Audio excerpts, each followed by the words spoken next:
Il est très facile de pouvoir juger quand nous sommes à l'extérieur ou quand nous voyons de nos yeux. Très facile de juger une situation.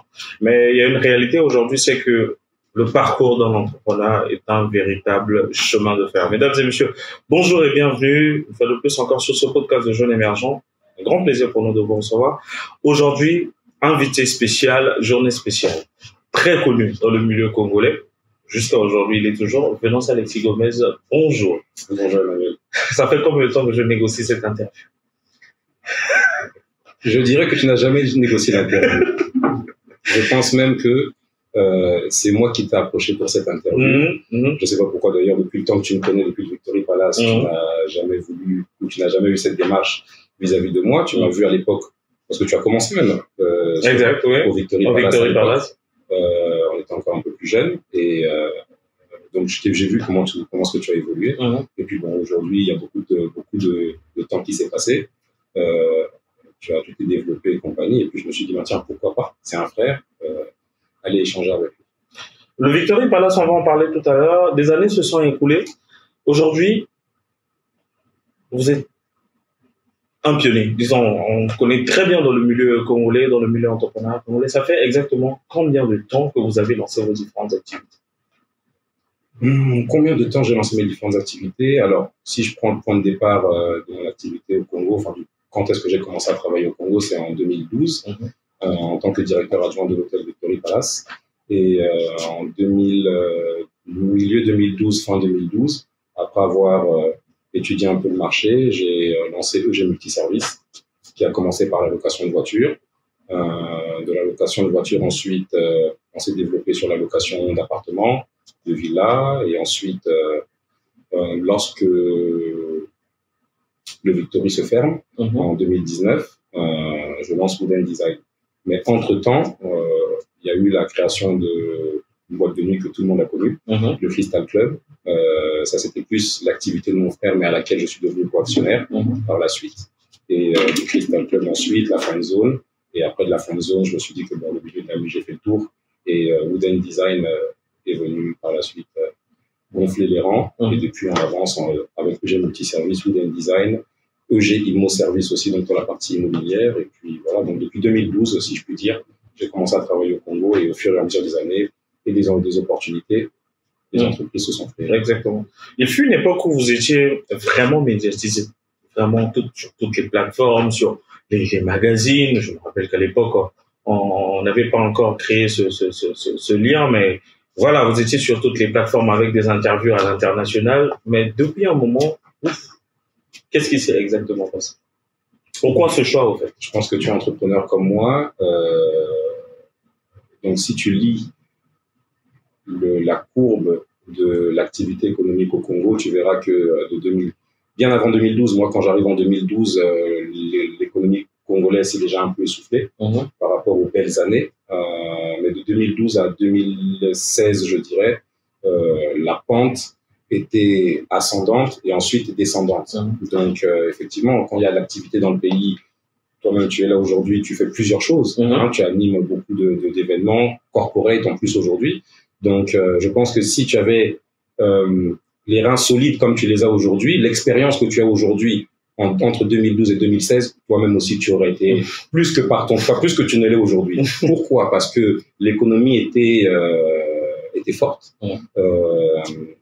Le pétrole rapportait. Chaque entreprise, parce que on montre qu'on descend Point Noir, c'est une ville pétrolière. Donc, tout part de la base du pétrole. Après, tu as le bois, c'est vrai. Et ensuite, tu as beaucoup d'entreprises de services. Donc, l'économie bat son plein. Toi-même, tu vois que quand l'économie bat son plein, bah, tout le monde essaie de tirer son épingle du jeu. Donc, beaucoup de magazines, chacun veut communiquer. Comme les entreprises, justement,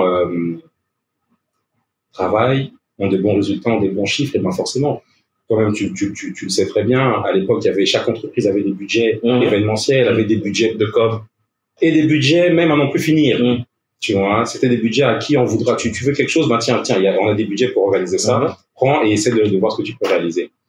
Donc, dans ce cadre-là et dans ce contexte-là, effectivement, tu as approché pour parler de ton entreprise Victory Palace, parce que c'était à l'époque au Victory Palace où j'étais. Et puis, dans la mission qui était la mienne au niveau du Victory Palace, qui était de redynamiser l'hôtel et puis de le rajeunir au niveau de sa clientèle, quoi de mieux que les réseaux à travers les journaux et les différentes plateformes qui existaient à l'époque. Il y avait même le magazine Équerre dans lequel on avait figuré, on avait communiqué. Donc voilà, c'est le fruit de toute cette communication était le fruit d'une époque.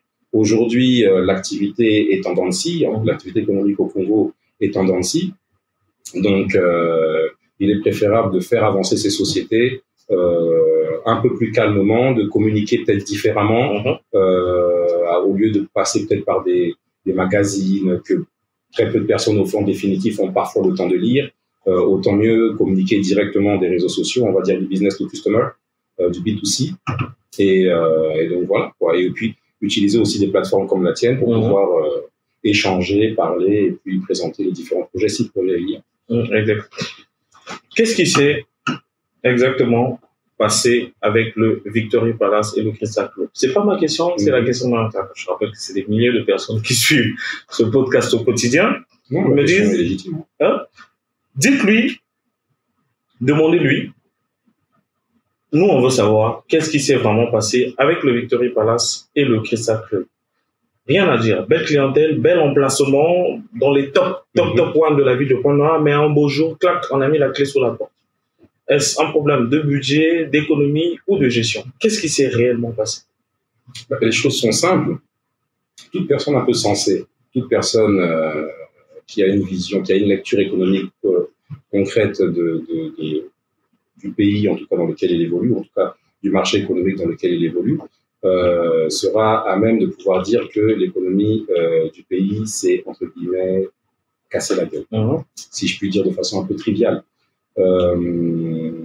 Et dans ce contexte-là, quand tu es directeur du Victory Palace, que tu as 80 employés, non pas en sous-traitance, mais en plein, donc avec toutes les charges qui vont avec, lorsque tu as 70% de ta clientèle qui ne sont que des pétroliers, 10% de ta clientèle qui sont des particuliers, 20% de ta clientèle qui sont l'administration et 10% qui ne sont que des particuliers, que tu perds du jour au lendemain dans les 70% de pétroliers, tu en perds plus de 50, que ceux qui sont au niveau administratif ont du mal à payer, que les particuliers, fin des fins, qui hier te prenaient du champagne, aujourd'hui te demandent une bière, parfois même à crédit. Tu vois bien que le contexte économique et le climat économique dans lequel tu vis, tu évolues, devient de plus en plus difficile. Donc, à un moment donné, tu regardes un peu tes chiffres d'une année à l'autre, tu vois que tu perds des parts de marché, tu perds du chiffre d'affaires, et à un moment donné, tu te dis à quel moment je ferme en évitant la casse. Vraiment de me casser la gueule. Quand je ferme le Victory Palace, on a à peu près une centaine de millions que l'on doit, mais à côté de ça, on a plus de 500 à 600 millions qu'on nous doit. Tu as une pression directe, c'est la pression des employés, parce que tu as plus de 80 employés en direct. À la fin du mois, il faut les régler. Il faut aussi remettre au niveau étatique le climat. On est aussi rentré dans un climat où même l'administration avait besoin d'argent, qu'on monte, qu'on descende. Tu te rappelles, c'était le climat de la SNCF qui passait, fermer les entreprises, mettre les cadenas, mettre les affiches. Si vous ne payez pas la SNCF, quand on traquait tous les entrepreneurs, tous les chefs d'entreprise, voilà. Avec du rouge. Exactement, c'était dans cette période-là. Quand tu as du jour au lendemain les différents ministères du tourisme, le service d'hygiène, et ainsi de suite, qui commencent à faire des descentes, le commerce de plus en plus récurrentes pour venir essayer de chercher, entre guillemets, un moyen de subsistance à leur niveau, ou en tout cas de venir te mettre une pression parce que tu n'es pas à jour sur tes engagements vis-à-vis de leur service. Et à un moment donné, tu vois que c'est difficile d'avancer. Et derrière, tu as des clients qui ont consommé, des entreprises qui ont consommé, mais qui elles-mêmes ont des difficultés de trésorerie pour pouvoir assurer leurs factures. Mais l'économie doit continuer de tourner, donc elle continue de t'envoyer des gens. Toi, tu continues de prendre à crédit chez tes fournisseurs parce que tu sais que, bon, fin des fins, ils vont payer. Mais à un moment donné, si eux n'arrivent pas à te payer parce qu'ils ont des situations, que toi, à la fin, tu n'arrives pas à payer tes fournisseurs parce que tu as des situations et que derrière, tu as l'administration et compagnie qui vient d'une certaine manière pour te matraquer à tort ou à raison, d'une certaine manière, pour en tout cas te demander de régler des sommes qui sont parfois difficiles, que tu n'as pas en trésorerie. à un moment donné, tu vas pas leur dire, bon, attendez, que un tel me paye et puis je vais vous payer. C'est pas comme ça que ça fonctionne à ce niveau de gestion des affaires. Donc, pour moi, à un moment donné, la pression était devenue telle que travailler n'était plus, je travaillais plus avec vous, en fait. Tu vois, tu travailles, tu viens avec l'envie de bien faire, tu viens avec l'envie de continuer de créer des emplois, mais tu vois que derrière, l'économie ne répond pas. Les pétroliers ont tous fait leur guest house d'un côté, donc du jour au lendemain, les contrats s'arrêtent. Pour ceux avec qui tu travailles encore, c'est les sous-traitants pétroliers. Eux, ben forcément, il y en a qui perdent leur contrat, il y en a qui ont des tensions de trésorerie, qui n'arrivent pas à payer. Donc, c'est un cercle qui fait qu'à la fin, j'ai préféré fermer avant que ce que moi je dois ne soit supérieur à ce que l'on me doit. Et jusqu'à aujourd'hui, par exemple, sur je te disais à peu près 500 à 600 millions, on n'en a même pas récupéré ça. Donc jusqu'à aujourd'hui, même le Victory, on doit, beaucoup de sociétés de la place doivent presque 500 millions et beaucoup de sociétés et administrations, je tiens à le préciser, doivent aujourd'hui même le Victory. C'est facile de juger quand on est à l'extérieur. On dit que oui, venons s'il gère mal, venons s'il fait ceci mal. Voilà, on le prenait comme modèle, mais tout ce qu'il touche, ça ne va pas. Et ça, c'est une question qui est revenue aussi. Pourquoi est-ce que toutes les activités auxquelles il touche, ça ne va pas? On va y répondre, mais plutôt en disant, c'était une période assez difficile. Aujourd'hui, si cette période est passée, comment vous vous portez aujourd'hui, surtout en affaires? Aujourd'hui, quelles sont vos différentes activités? Les différentes activités. Et surtout, comment vous êtes structuré? Ah, comment je suis structuré? Bon, ça, je pense qu'on y reviendra après, mais j'étais répondu sur la question du Victory Palace. Et j'amènerai un complément de réponse sur la question que tu viens de poser. Comment est-ce que tout ce qui touche finit par péricliter? Ou du moins, les gens aiment voir quand l'entreprise a des difficultés, mais ne voient pas quand l'entreprise allait bien. Moi, je récupère le Victory Palace, comme je te dis, je commence en 2012 en tant que directeur adjoint et je finis en 2013 en tant que directeur. Donc, 1 an pour étudier la structure, pour comprendre la structure, comprendre le marché et ensuite pouvoir voler mes propres ailes. Mais de 2013 à 2016, où le climat économique commence justement à l'orée des élections. Donc, on voit bien que tout est lié à l'orée des élections. Toi-même, tu as vu le climat qu'il y a eu, qui a été un climat assez tendu. Donc, tant au niveau politique qu'au niveau économique, parce que les deux sont liés. Donc, si on lit 2012-2016, qu'est-ce qu'on a à dire? Si ce n'est que l'excellence, toi-même, tu as vu. Je pense pas que tu connaissais le Victory Palace avant que... Beaucoup de personnes, par exemple, avant disaient « Je suis à l'hôtel de Vincent Gomez ». Mais à la fin, ils ont fini par dire « Je suis au Victory Palace ». Donc, il m'aura fallu, sur toutes ces années-là, tout ce qu'on aura fait de positif aura permis justement à l'ensemble de notre clientèle et de tous ceux qui profitent des services hôteliers de savoir que le Victory Palace existe alors que c'est un hôtel historique tu vois, qui existe depuis les années 1930. Donc, il y a de très bonnes choses qui ont été faites, mais que veux-tu? Tu peux pas lutter contre le vent et contre des vagues qui te sont difficiles de manœuvrer, tu vois. Et je pense que le fait d'avoir fermé avant la casse, avant la vraie casse, c'est plutôt sage de ma part. Après, maintenant, vient la question du Crystal Club. Alors, pour ceux qui ne savent pas, parce que bon, ça c'est un secret de polichinelle pour ceux qui sont en backup, mais le Crystal Club, c'est simple. Une boîte de nuit qui tourne très bien, qui a pignon sur rue, qui est très connue, d'ailleurs même qui est connue jusqu'en Europe, parce que quand tu travailles avec les fournisseurs de boissons, forcément tu es enregistré. Et pendant 2 années de suite, on a été le club d'Afrique centrale qui aura vendu le plus de champagne dans les marques LVMH, tu vois. Donc, ça a été le fruit de travail, d'un dur labeur, d'une vraie stratégie de communication qui a été mise en place, d'investissements qui ont été faits. Mais tout simplement, on s'est fait... Enfin, mon frère, parce qu'à l'époque, moi, comme je te dis, je n'étais pas encore co-actionnaire, mon frère s'est fait malheureusement escroquer par son co-actionnaire de l'époque, qui détournait tout simplement la caisse. Donc, le temps que lui s'en rende compte, le mal était déjà fait. Et donc, moi, je suis venu par la suite pour réinjecter de l'argent. Mais comme toi-même tu le sais, on est dans les années 2015, 2016, 2017. Associé avec la crise. Associé avec la crise, ça veut dire que nous, on monte le Crystal Club, on va dire d'une certaine manière, au moment où la crise commence, entre guillemets, à se faire ressentir. Mais les gens ont quand même encore un peu sous le pied ou sous le coude, si je puis dire, pour pouvoir continuer dans le divertissement. Ce qui fait que pendant 1 an, 2 ans, ça va très bien, mais toi, tu es en backup, d'autant plus que moi, je bois pas. Donc, à la base, tu vois, j'ai vraiment l'esprit plus que lucide pour pouvoir vraiment faire une analyse logique des choses. Mais quand tu vois que effectivement les volumes de consommation chutent alors que derrière, vous faites des événements qui vous coûtent de plus en plus, tu comprends que et puis même, quand un client vient et te prend 10 bouteilles de champagne et que un an plus tard, il vient et puis il est assis au bar, tu comprends qu'effectivement, c'est compliqué. C'était compliqué pour tout le monde. Sauf que bon, certaines personnes, de par leur position, que ce soit sociale, familiale, sont plus exposées que d'autres. Et donc, voilà, on a l'œil sur eux. Et puis, certains esprits, comme je dirais, plus ou moins tordus, vont prendre un malin plaisir à venir critiquer, calomnier. Donc, voilà. Mais si tu pars du principe d'une analyse logique, tu as tes réponses. Exact, exact. Tout ceci, ces différents échecs, ces différentes courbes qui tournent, font partie de l'histoire. Et vous l'avez assumé. Vous l'avez assumé, vous êtes réinventé, vous êtes repositionné. Aujourd'hui, qu'est-ce qu'on peut retenir de Alexis Venance Gomez aujourd'hui? Quels sont vos différents services et comment vous êtes structuré?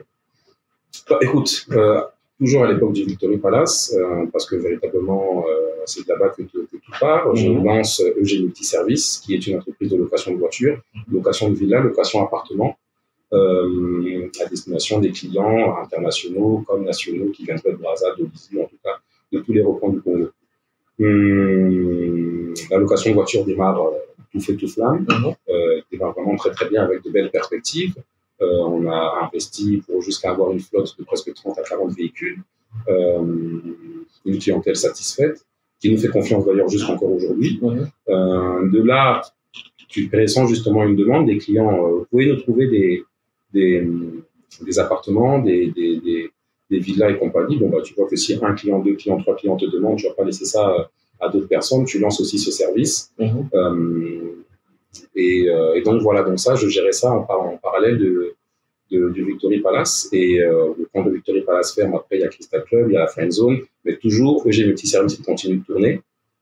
En définitive, après, je lance EG Car Wash, qui est la partie lavage automobile, donc lavage d'experts, avec du detailing sur les véhicules, la capacité de faire disparaître les rayures, la capacité vraiment d'avoir un nettoyage intérieur, extérieur, classe et clean de ton véhicule. Et ensuite, lorsque je ferme véritablement le Victory Palace, je lance Wooden Design. Donc, Wooden Design, qui est mon entreprise d'ameublement, dans laquelle on fait de la menuiserie, on fait du mobilier, tout ce qui est pour la maison, du salon à la chambre, à la cuisine, en passant par les bureaux pour les entreprises, voilà, tout ce qui touche justement à l'aménagement, à la décoration. Et de Wooden Design, il faut toujours être attentif à ton secteur d'activité, à ton marché.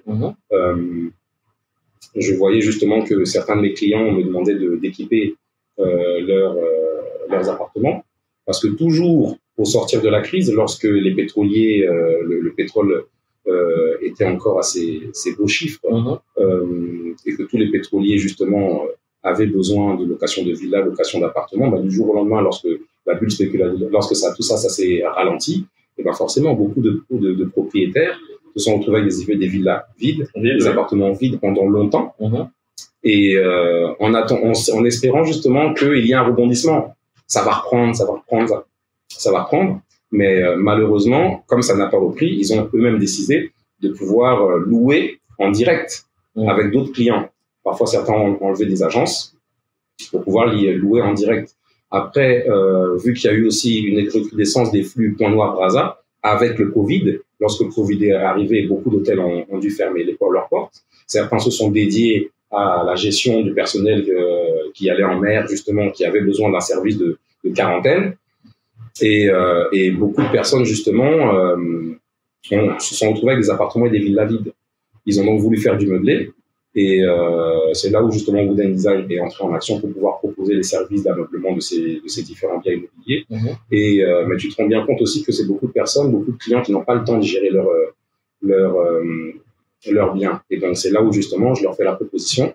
Nous, on peut vous faire la rénovation de votre appartement, parce que si vous voulez mettre un locataire dedans, forcément, il faut revoir la climatisation, il faut revoir la plomberie, il faut revoir le mobilier, la cuisine, et ainsi de suite. Il y a beaucoup de choses qu'il faut revoir afin de pouvoir offrir aux clients un appartement, une villa, un bien immobilier dans lequel il a pas mal à la tête.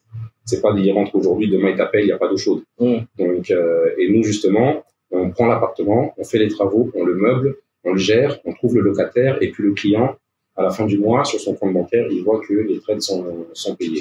Donc ça, c'est devenu EG Immo Service. C'est devenu une autre carte de mes activités. Okay. Et on fait maintenant, depuis 2 ans maintenant, de l'accompagnement, du business consulting, de l'accompagnement en entreprise.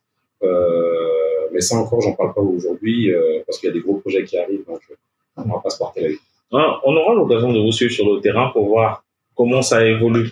En termes d'employés directs et indirects, un chiffre, ça représente quoi? En direct, EG Multiservice compte entre 10 et 15 employés directs. Et en indirect, ça varie en fonction de la demande de l'activité. Mais je pense qu'on en va jusqu'à peut-être 30 à 40 employés en indirect. Il y a un internaute qui m'a dit, est-ce que le fait d'être le fils de maître Vincent Gomez, c'est un bon positionnement ou c'est une pression au quotidien? À l'âge que j'ai aujourd'hui, c'est même plus une pression. Ça a été peut-être une pression, et encore même pas une pression, tu vois. C'est plus quelque chose que tu ressens. Et encore, tu le ressens pas, tu te lèves pas le matin en disant je suis fils à Vincent Gomez, mais tu le sens dans l'œil des autres. Tu vois ce que je veux dire? Moi, j'ai vécu 50-50 autant au Congo que à l'étranger. Dans mes petites années, dans les années où je me suis constitué, j'ai vécu autant au Congo qu'à l'étranger. Et quand j'étais petit, dans les milieux où j'évoluais, on ne faisait pas savoir, on ne faisait pas ressentir que j'étais fils à Vincent Gomez. Et quand j'étais à l'étranger, que ce soit en France, en Angleterre, en Espagne ou aux États-Unis, là où j'ai pu évoluer, on m'a jamais fait comprendre que j'étais fils à Vincent Gomez. Et quand je rentrais en vacances, on me faisait comprendre que oui, tu es fils à Vincent Gomez. Tu es Vincent Gomez. Donc, quand je suis rentré pour travailler en fin 2011, dans le début 2012, que là, effectivement, j'ai ressenti que je suis le fils à Vincent Gomez. Mais personnellement, je l'ai pas pris comme une pression. J'ai juste pris ça comme attention, je peux pas faire ce que je veux. Je me dois d'une certaine manière, entre guillemets, de faire peut-être plus que les autres, parce que quand on monte, on descend, je suis favorisé. J'ai pas honte non plus de le dire. Favorisé, mais avec une éducation, pas favorisé sans éducation. Ça, je tiens aussi à le préciser. Donc, à un moment donné, quand tu sais que tu es favorisé, peut-être que quand j'ai d'abord bénéficié de très bonnes études que mes parents ont pu m'offrir. Tu verras que je dis financer et non pas offrir. Que je dis offrir et non pas financer plutôt. Donc, ça part rien que ça. Si je pars de ce postulat-là, effectivement, je pars d'une certaine manière de façon favorisée par rapport à d'autres.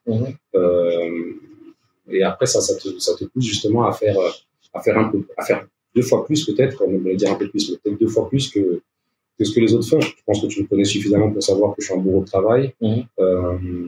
Je suis pas quelqu'un qui sort, que tu vas retrouver dans les boîtes de nuit, dans non pas que c'est mauvais, hein. J'ai jamais une boîte de nuit, donc je ne vais pas jeter la pierre à ceux qui vont. Sans indexer. Non, c'est plus une conception de vie personnelle. Tu vois, je fais beaucoup de sport qui me permet de décompresser par rapport à tout ce que j'ai à gérer dans mes activités. Je suis un entrepreneur, donc je vis mon entreprise. Tu vois, et aussi, ce qui me permet de tirer mon épingle du jeu par rapport à la concurrence, c'est que je suis accessible et que je gère les choses beaucoup en direct. Tu vois, alors, à tort ou à raison, moi, beaucoup me disent, mais il faudrait quand même que tu délègues, et je commence à déléguer beaucoup. Tu vois, j'ai des employés, et parfois même les employés me rappellent, mais DG, mais en temps normal, ça c'est à nous de le faire. Tu vois, mais je suis tellement comme ça, c'est dans ma nature. Que tu es vraiment sur le terrain. Que je suis vraiment sur le terrain, et ça me permet de bien gérer les choses, tu vois, d'anticiper et de pouvoir avoir parfois même un coup d'avance. Avec toutes ces difficultés, vous avez vécu 50-50 jusqu'en 2012, vous l'avez dit tout à l'heure, entre l'Afrique et l'Europe. Et les États-Unis, on va dire France, Espagne, mais vous êtes sorti d'une grande école de commerce avec un MBA. À un moment, c'est pas arrivé que vous puissiez dire non, là, c'est bon. Avec les diplômes que j'ai, je vais trouver un poste de haute responsabilité dans une grande société, comme ça, je suis tranquille. Alors déjà, j'ai pas un MBA, j'ai un master spécialisé en entrepreneuriat, dans la création et la gestion d'entreprise. Et effectivement, avant de rentrer au pays, moi, je me suis toujours vu travailler à l'étranger plutôt qu'en France, là où j'ai évolué. Pour des conceptions personnelles, je me retrouvais plus en France. Le climat, même aujourd'hui, si on regarde le climat économique et politique de la France, il laisse beaucoup à désirer. Donc, je sentais déjà que j'étais pas à ma place.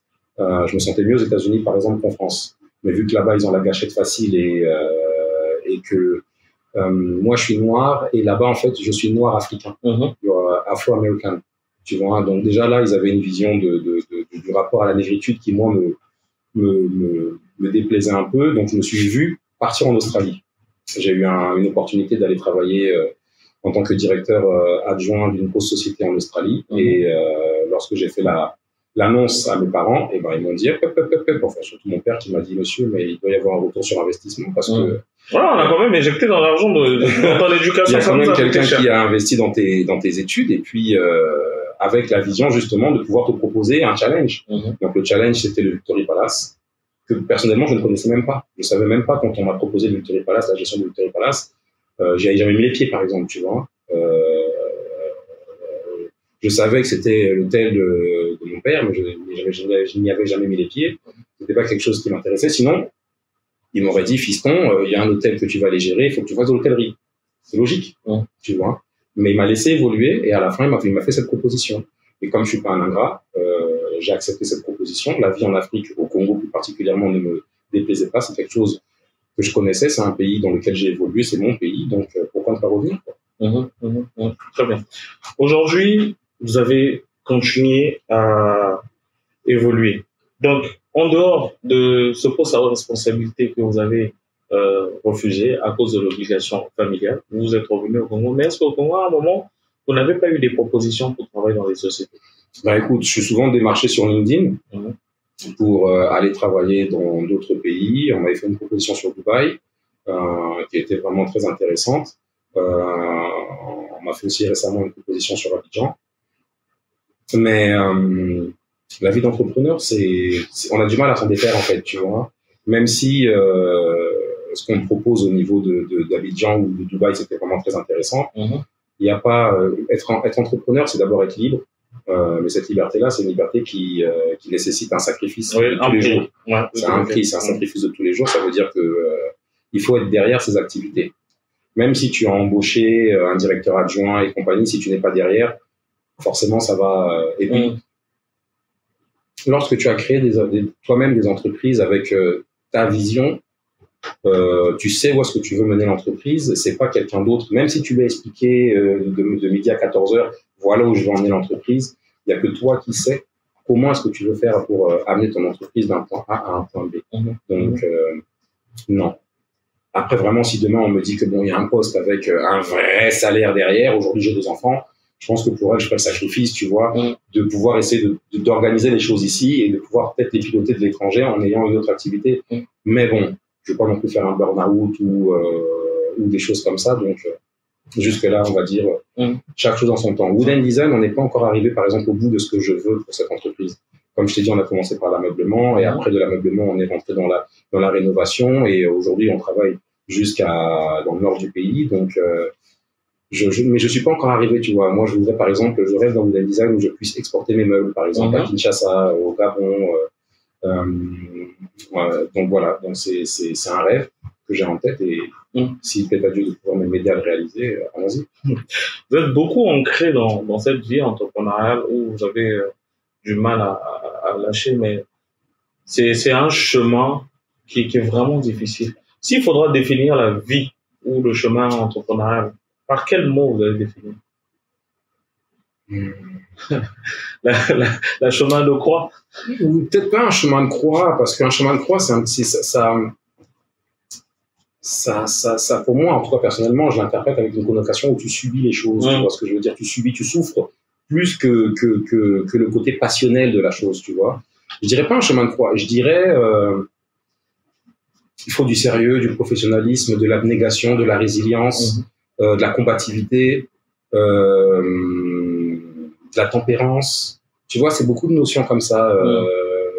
Le climat économique déjà en ce moment, parce qu'il a connu de meilleurs jours dans le passé, et on prie pour que ça aille mieux dans un futur proche en tout cas. Mais voilà, c'est par amour et par passion. Tu vois, de créer, de partir d'une idée, de la créer, d'investir, de se sacrifier, de transpirer et de voir cette idée se transformer, se réaliser, se transformer en entreprise. Si par exemple je dois prendre le cas Emmanuel Kété par exemple, tiens, retournant un petit peu c'est moi qui pose les questions. Non, c'est pas vrai. Je vais pas te poser une question, je vais te faire par exemple une analyse. On s'est connus à l'époque, j'étais au Victory Palace, tu étais moins joufflu. En tout cas, ça veut dire d'une certaine manière congolaisement que les affaires vont plutôt bien. Mais tu as commencé par des entretiens. Après des entretiens, on t'a vu faire des animations. D'événements corporate, des animations d'événements corporate, on t'a vu faire des mariages, on t'a vu faire émergence production groupe, émergence production groupe. Tu as investi dans ton matériel. Si hier tu as commencé en allant louer ou prendre les services d'un caméraman, aujourd'hui tu as tout ton matériel. Aujourd'hui tu travailles avec le Mokabi. C'est l'évolution. Donc moi en tant qu'entrepreneur, je ne peux qu'être que fier de voir un garçon qui hier est venu me voir au Victory Palace pour me demander est-ce qu'il y a moyen de pouvoir tourner dans votre établissement. Tu m'as vu te barrer les portes. Tu m'as vu même réfléchir, ne fût-ce que 5 minutes. Tu m'as vu même te dire reviens dans mon bureau dans 2 semaines, le temps que je réfléchisse. Non, du tac au tac. J'ai vu un jeune ambitieux qui croit en son projet. Why not, tu vois. Et donc c'est dans cette ligne-là que je vis l'entrepreneuriat. Tout comme toi, je crois en mes idées, je crois en mes projets, je crois d'abord en moi, en ma capacité de travail. Je t'avais dit au début de l'interview que je suis un bourreau de travail, je n'arrête pas de travailler. Et donc voilà, à partir de là, j'ai du mal aussi, tu vois, quand tu as fait tout ça, après tu as du mal à repartir pour travailler pour quelqu'un, tu vois, aller t'asseoir. Moi, quand je travaille, je regarde rarement ma montre, par exemple, tu vois. Généralement, quand je regarde ma montre, je fais il est quelle heure, telle heure, tu vois. Donc, si c'est travailler pour attendre midi la pause, pour reprendre à 14h, pour finir à 17h, and so what, c'est pas intéressant pour moi. Beaucoup aujourd'hui vous prennent également comme modèle et veulent devenir entrepreneur. Le Congo aujourd'hui est bourré de talents, mais qu'est-ce qui bloque déjà? Et puis de deux, quel est le conseil que vous pouvez donner à toutes les personnes qui veulent vraiment se lancer dans l'entrepreneuriat, qui ont des idées folles mais qui n'ont pas encore mis le pied? C'est un peu compliqué cette question, tu vois, parce que chacun, je dirais que un peu de façon triviale, chacun un peu a son étoile. Tu vas avoir des personnes qui partent de rien mais qui ont une étoile, des portes qui s'ouvrent et voilà. Et tu en as d'autres qui, même malgré l'étoile qu'ils peuvent avoir, les parents qui peuvent être là derrière, les banques qui peuvent accompagner, ils vont se casser la gueule lamentablement. Donc, c'est assez compliqué de répondre à cette question. Moi, ce que je peux en tout cas conseiller, ne voyez pas l'entrepreneuriat comme juste le moyen de pouvoir être DG. Tu vois, malheureusement, on est dans un... Moi, j'ai connu l'histoire de DG, c'est ici. Hein. Quand j'étais en France, il n'y a pas de DG. Quand tu es aux États-Unis, quand je travaillais là-bas, il n'y a pas de DG, tu vois. C'est ici où, à partir du moment où tu as flanqué ces lettres-là de DG, tu deviens comme le sacro-saint d'une personne qu'il faut soi-disant respecter, qu'il faut craindre, ou tu vois. Donc, non, c'est... faut prendre l'entrepreneuriat, en tout cas la volonté de créer une entreprise et de la faire évoluer. Il faut vraiment prendre ça au sérieux. Il faut vraiment peser le poids des sacrifices que ça demande. Tu vois, il faut vraiment peser le poids des sacrifices que ça demande. Alors, on est dans un système où, effectivement, à la différence de la France, où dès que tu montes ton entreprise, tu as l'URSSAF et beaucoup d'administrations qui viennent te demander tout de suite là, de payer, en tout cas ce que tu es redevable au niveau de l'État et des services administratifs. Ici, il y a beaucoup de personnes qui peuvent commencer dans l'informel et si ça se casse la tête, c'est pas grave. Si ça fonctionne, ok. Après, on se formalise, on se structure, on va à la CNCS déclarer, on va au niveau du commerce déclarer, au niveau des impôts, et ainsi de suite. Mais même si on a cette capacité de démarrer facilement, il ne faut pas que cette facilité soit trompeuse. Il faut déjà se dire que ce qu'on a envie de faire, c'est du sérieux, c'est une entreprise, on a envie d'en vivre. Non pas, et vraiment d'en vivre, ça veut dire que demain, ça me permet de faire vivre mes employés, ça me permet de moi aussi me dégager un salaire confortable pour pouvoir vivre confortablement, ça me permet de pouvoir gérer ma famille et ainsi de suite. Donc, pas que ce soit un COP. Tu vois, beaucoup de personnes, je vois beaucoup de personnes, malheureusement, beaucoup de jeunes, qui parlent d'entrepreneuriat, mais quand tu les écoutes, à la fin, ce ne sont que des COP, ce ne sont que des frappes, ce ne sont que des espèces de one-shot, tu vois. Et là, ils se trompent, parce que une fois que tu as fait ton COP, ok, d'accord, tu as fait 5 millions, 10 millions, 15 millions, 20 millions, ok, tu vis combien de temps là-dessus? Surtout que beaucoup, au lieu de se dire que bon, ok, ça a payé, j'ai investi, je me structure pour pouvoir voir comment est-ce qu'on avance. Beaucoup, ils se disent que bon, je vais à Dubaï, je prends une voiture, je vais à Paris, je prends des costumes, je rentre au pays, on m'appelle DG, et puis après, je vois. Sauf que ça, j'appelle ça des comètes et des étoiles filantes. Non, véritablement, pour ceux qui veulent se lancer dans l'entrepreneuriat, il faut vraiment être sûr de vous et savoir que c'est un chemin qui est jonché de sacrifices au quotidien. Tu vois. Donc, voilà ce que je peux conseiller. C'est pas pour démotiver. Non, loin de moi, c'est cette volonté de vouloir être pessimiste ou quoi que ce soit. Non, je veux juste rappeler que, certes, oui, il y a cette liberté qui n'a pas de prix. Tu vois, mais le prix à payer pour cette liberté, c'est les sacrifices qu'il y a à faire derrière. Tu vois, donc, voilà. En 2022, pendant la période Covid, vous avez surpris tout le monde. J'étais assis sur mon smartphone, boum, les administrations, le Sénat et plusieurs autres directions se retrouvaient avec des portails électriques où ça nettoyait, ça purifiait la personne avant de rentrer dans une direction, dans une administration. Tout ça, c'est associé aux nouvelles technologies. Est-ce que c'était juste un cop, comme vous avez dit tout à l'heure, c'était occasionnel, ou encore vous continuez dans cette lancée? Qu'est-ce qu'il en est dans ce projet? Alors, qu'est-ce qu'il en est dans ce projet? Déjà, comment c'est né? Voilà, on veut bien connaître. Comment c'est né, comme on dit, tout entrepreneur, comme je dis, qui est un petit peu curieux et qui, de son environnement économique, et qui sait lire et déceler des opportunités d'affaires, quand il en voit une, il essaie de la saisir. En tout cas, il essaie de se donner les moyens pour pouvoir la saisir. Il y a eu le Covid qui est là, ça a été un frein terrible, tant pour la circulation des personnes que des marchandises, que pour le bon déroulement de l'activité économique mondiale. Donc, et avant toute chose aussi, il y a des gens qui en sont morts. Énormément de personnes. Tu vois, donc moi, j'ai des enfants, j'ai une femme, j'ai des collaborateurs. Comment est-ce qu'on fait? On commence à tous se regarder en chien de faïence et chacun reste dans son repli personnel où on essaie de voir d'une certaine manière comment de cette problématique mondiale et nationale, on essaie de tirer son épingle du jeu. Non seulement au niveau économique, parce que forcément il y a un intérêt économique derrière avec un bénéfice à générer, mais aussi comment est-ce que j'aide mon pays à lutter justement contre la pandémie et la prolifération du coronavirus.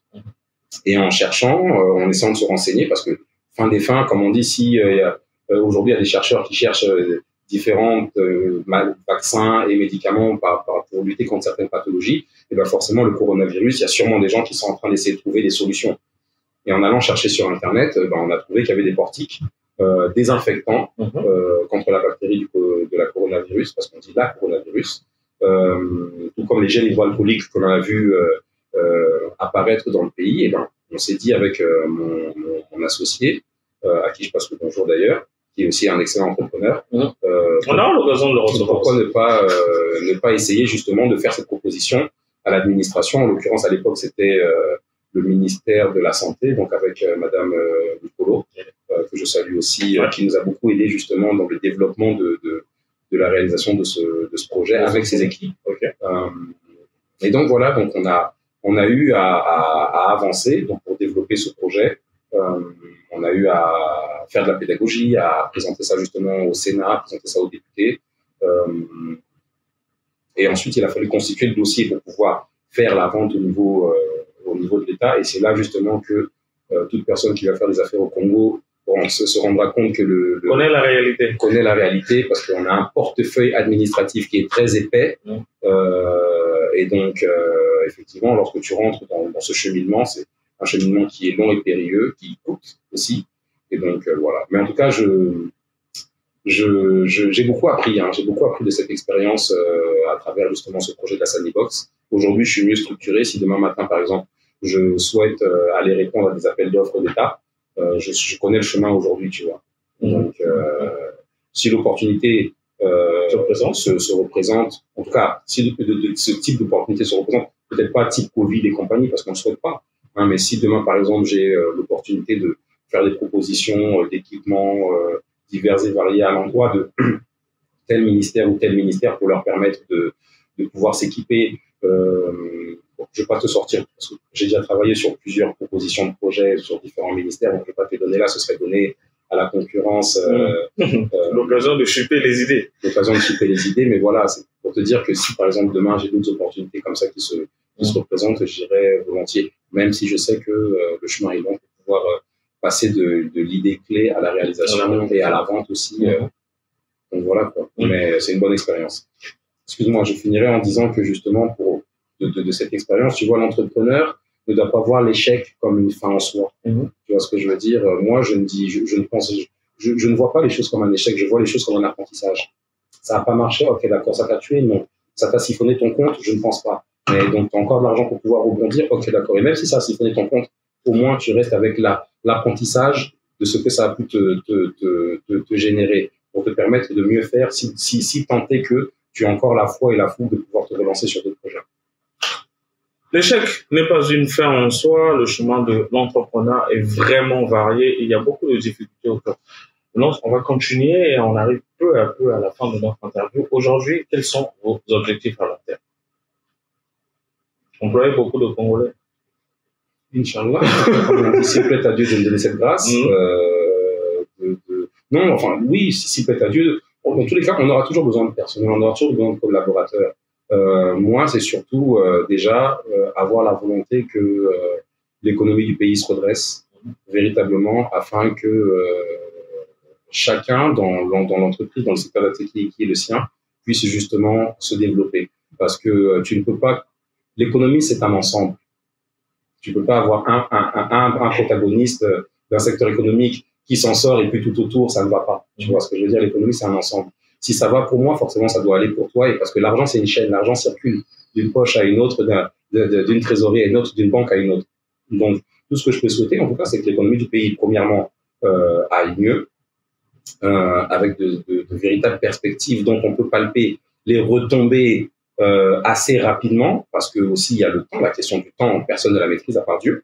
Donc, afin que justement les idées puissent germer et que les potentialités soient disponibles justement pour pouvoir les faire germer et éclore assez rapidement. Tu vois. Donc, que l'économie aille bien, afin que les différentes idées qui restent en sommeil puissent être montées et développées pour le bien de tous, quoi. Et à partir de ça, ça nous permettra d'avoir des structures solides qui génèrent du bénéfice, qui génèrent de l'employabilité auprès des Congolais.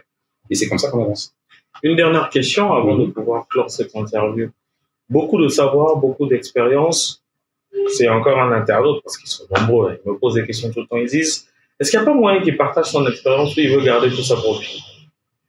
Une formation, une masterclass, une université, peu importe. Qu'est-ce que vous avez prévu pour pouvoir mieux enseigner les jeunes qui veulent devenir entrepreneurs, s'imprégner de ce chemin, de ce parcours et surtout partager l'expérience?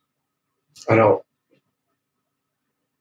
je pense pas aujourd'hui avoir la légitimité de pouvoir venir expliquer. Là, parce qu'on se connaît, je vois ce que tu fais et c'est avec un grand plaisir que tu viens jouer le jeu de cet échange. Mais j'ai pas la prétention de venir expliquer que voilà, j'ai la connaissance infuse dans l'économie, j'ai la connaissance infuse dans l'entrepreneuriat. Non, moi, ce que je t'ai délivré là aujourd'hui, c'est mon expérience. Peut-être que d'autres personnes te diront, ben non, là-dessus, ils se trompent parce que de leur expérience, ils n'ont pas, tu vois ce que je veux dire, ils ne tirent pas les mêmes enseignements, tu vois. Mais si je suis appelé, parce que c'est pas moi qui vais dire que j'ai la connaissance, si certaines personnes me demandent, écoute, voilà, nous on pense que tu peux venir témoigner, nous expliquer, voilà, ceci, cela. Pourquoi pas, tu vois, mais ça va pas partir de moi, il va me dire, bon, je me lève aujourd'hui, je suis devenu coach, je suis devenu, je sais pas moi, influenceur, je suis devenu, tu vois, pourtant j'ai beaucoup de followers sur les réseaux, tu vois, mais j'ai pas la prétention d'être influenceur, tu vois, et pourtant il y a beaucoup de marques qui m'envoient des produits, est-ce que tu pourrais communiquer là-dessus, mais je suis pas influenceur, c'est pas mon truc, tu vois, Dieu merci, bon, si les gens veulent me suivre, suivez-moi. Mais vous n'avez pas, parce que vous me suivez, faire de moi un influenceur, tu vois, ou parce que vous lisez en moi le directeur d'une société qui fait bien, qui a bonne presse et ainsi de suite. C'est pas pour autant que je vais être coach, que je vais être non. Si ça part d'un échange simple avec des personnes qui ont peut-être besoin d'avoir mon expérience, je leur donnerai volontiers, tu vois, parce que au-delà de ce que les gens peuvent penser dans leur fantasme personnel, Moi, je suis quelqu'un comme tout le monde. Et je pense que tu me connais. De très ouvert. Voilà, de très ouvert. Beaucoup de personnes, je pense, viennent te voir pour te dire, ah, mais il est comme ci, il est comme ça, il est comme ci, il est comme ça. Et je pense que ça doit te faire intérieurement rigoler parce que tu te dis, si vous le connaissiez, vous sauriez qu'il est aux antipodes de ce que vous avez comme. D'où on a convoqué cette interview pour pouvoir mettre la lumière du jour sur la personne que vous êtes. Et voilà, surtout qu'on puisse connaître la réelle vérité et surtout les grands défis à l'intérieur. Maintenant, Alexis Gomez, c'était un plaisir pour moi de te recevoir sur ce plateau. Plaisir partagé. Quel est ton dernier? Quel est mon dernier mot? Comme dirait quelqu'un que tu connais, le soleil brille pour tout le monde. Le soleil brille pour tout le monde, ne lâchez pas les bras. Mesdames et messieurs, c'était un plaisir pour moi de vous présenter ce podcast. J'étais aujourd'hui avec Venance Alexis Gomez, très connu dans le milieu congolais, dans le parcours entrepreneurial. Il est venu aujourd'hui nous montrer les réalités de son quotidien. Là, aujourd'hui, vous savez tout. J'espère que vous avez toutes les réponses. Quant à moi, je vous dis au prochain épisode et à très bientôt. Portez-vous très bien, les amis.